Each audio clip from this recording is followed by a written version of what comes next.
Bismillahirrahmanirrahim. Assalamu alaikum wa rahmatullahi wa barakatuh.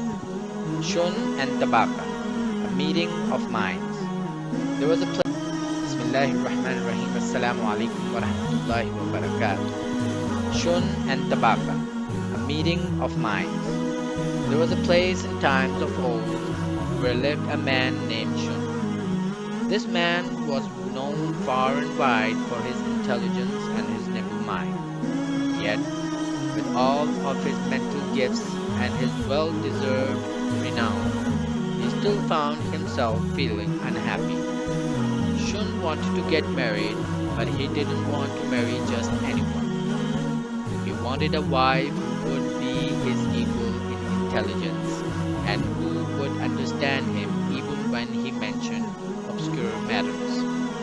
After searching nearby towns and villages and not finding a wife to suit him, Shun packed up and declared with a determined glint in his eyes, "By God, I shall wander the earth until I find a woman similar to me, and then I shall marry her."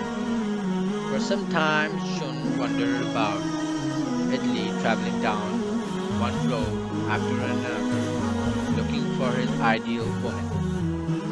Then one day he came across a stranger traveling the same road he was on. Shun inquired politely of the man, "Where are you going?" The man replied with equal politeness that he meant to go to such a village, the same village towards which Shun happened to be traveling. By mutual agreement, the two decided to travel together, and they rode along side by side in companionable silence. Eventually, Shun broke the silence.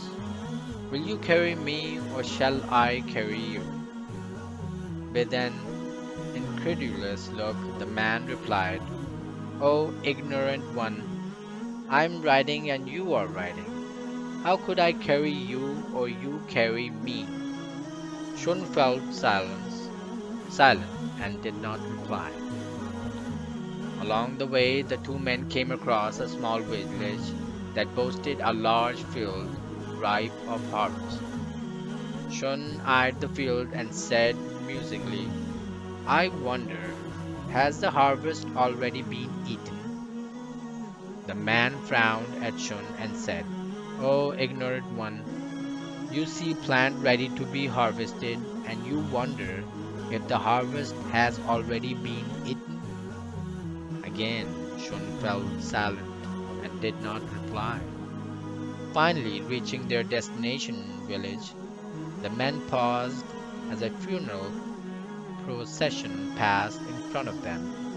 Shun watched as the deceased person was carried by and said thoughtfully, "I wonder if that person is alive or dead."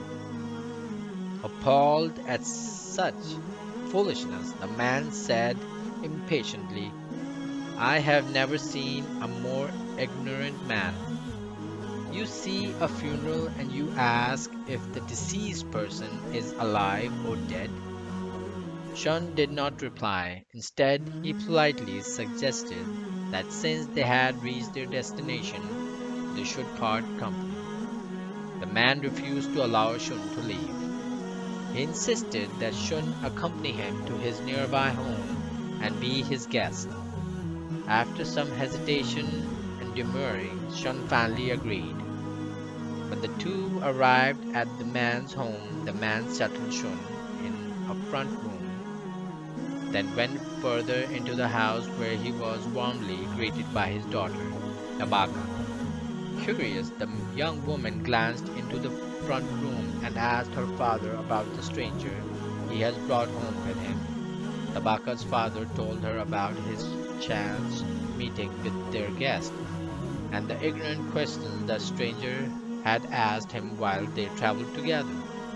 Tabaqui listened attentively to her father's recital of the strange questions Shun had asked. Then she said softly, "O father, he is not an ignorant man. When he said, 'Will you carry me or shall I carry you?' he meant Will you speak to me, or should I speak to you to ease the tedium of the road? When he said, "Is the harvest eaten or not?" he meant, did its owner already get paid its worth and spent the money?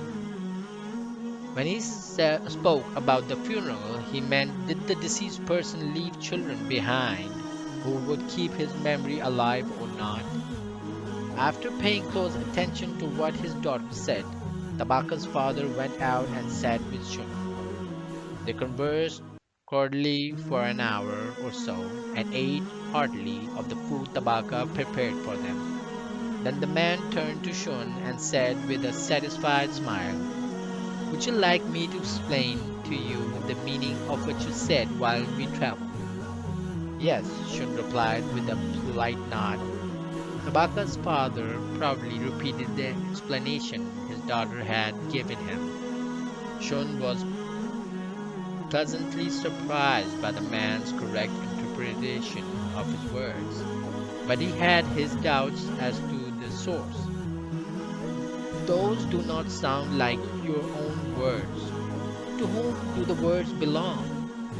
Amused and unoffended by his guest's correct estimate of his knowledge, the man said early, "A daughter of mine." At long last, Shun thought, as he was filled with both happiness and excitement, he had found a mind in tune with his own. He tried to remain calm and hide his excitement as he eagerly asked his host if he could meet and court Tabaca, thinking it would be a fine thing to see his daughter married to a man who was her equal in intelligence. The man agreed to allow Shun to woo his daughter. In due time, Shun and Tabaca were married, and they moved to the village where Shun lived. When Shun's friend and relatives met Tabaca, they nodded wisely to one another and said happily, "Shun matches Tabaca."